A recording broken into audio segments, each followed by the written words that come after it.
With summer right around the corner, UT plant science professors and students prep the kitchen gardens for the season.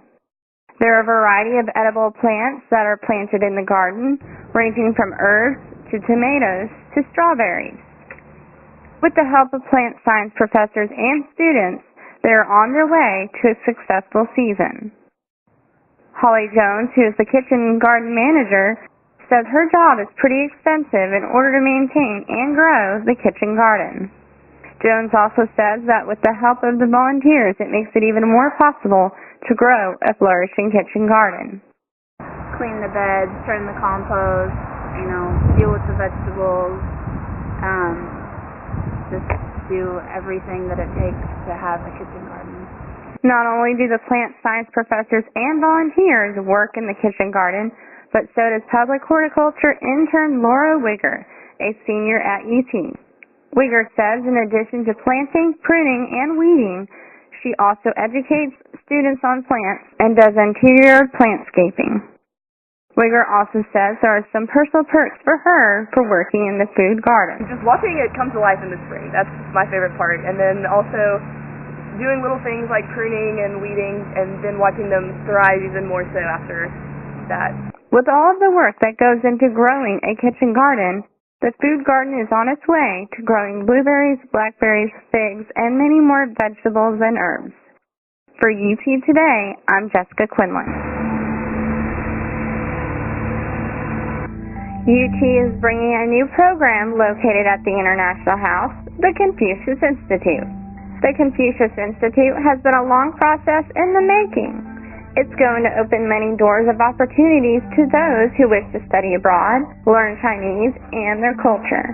The Confucius Institute is a non-profit organization that is partners with Chinese universities and is overseen by Hanbin, a Chinese Ministry of Education subsidiary. UT is partnering with Southeast University in Beijing, one of China's oldest universities and one of its most highly ranked universities in scientific research and development. Dr. Shilang Shaw, a geography professor at UT, says he is very excited that the Confucius Institute is coming to UT. He believes that this can open many doors of opportunities to UT and their exchange students. Every year we can also select some students from UT to actually visit Southeast University in China, and they can send some students to UT. So, there will be all kinds of possibilities. With 2 years in the making, UT has incorporated the Confucius Institute into their program. UT is one of the 300 colleges that has the Confucius Institute. This is not only a credit, but also a non-credit course and is open to the public. UT Grad Studies Resource Management, Shi Fu, is going to be assisting with the logistics of the Confucius Institute. She is originally from China and does work in the International House. I keep hearing about Confucius Institute, but you don't see that back home because, the mission of the Institute is to teach Chinese language and also the culture, so it does not exist in China. So I always hear about Confucius Institute. I haven't seen one. So when I heard that it's coming to UT, I was really excited, and I know how much impact it's going to bring to the campus and the community.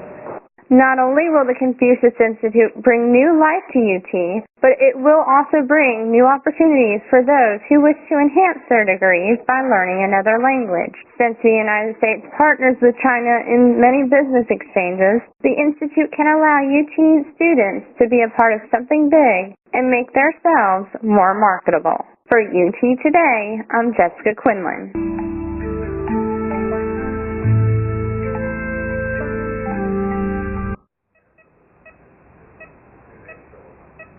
Buddy the dog was taken to UT Veterinary Medical Center to get an MRI done to examine the neck problems he had been experiencing. Many doctors were involved when prepping Buddy for his MRI. Anesthesia had to be given to Buddy in order for him to stay completely still. Catherine Deanna, a vet doctor that works at the UT Veterinary Medical Center, says there is a huge difference between anesthesia in humans and animals.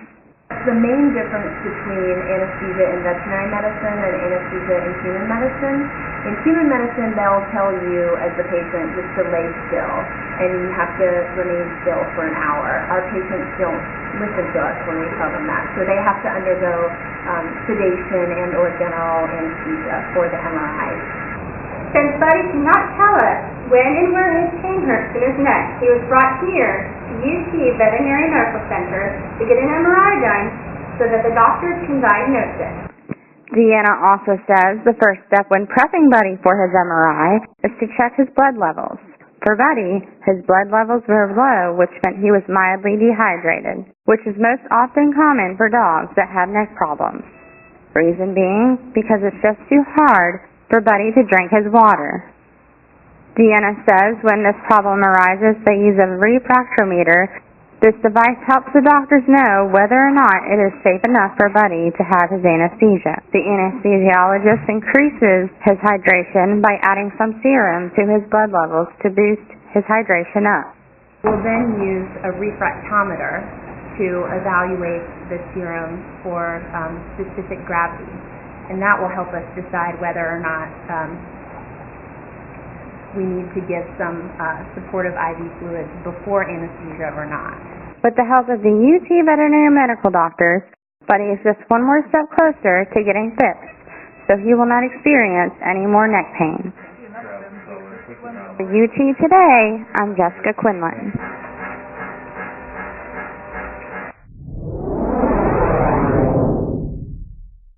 With efforts of UT's ADHD research group, they have been able to help children and adults overcome their symptoms. We're over here at the stress relief party right now. We've got inflatables, we got stress relief dogs, we also have free ice cream. It's been a great fun way for the UT students here to unravel and de-stress before finals start. Career Services offers many different resources for seniors who may be considering grad school. The Empower Teen Entrepreneurship Summer Camp will be held here at the Hess Hall. Their mission is to help teens develop a greater understanding of what it is to be an entrepreneur.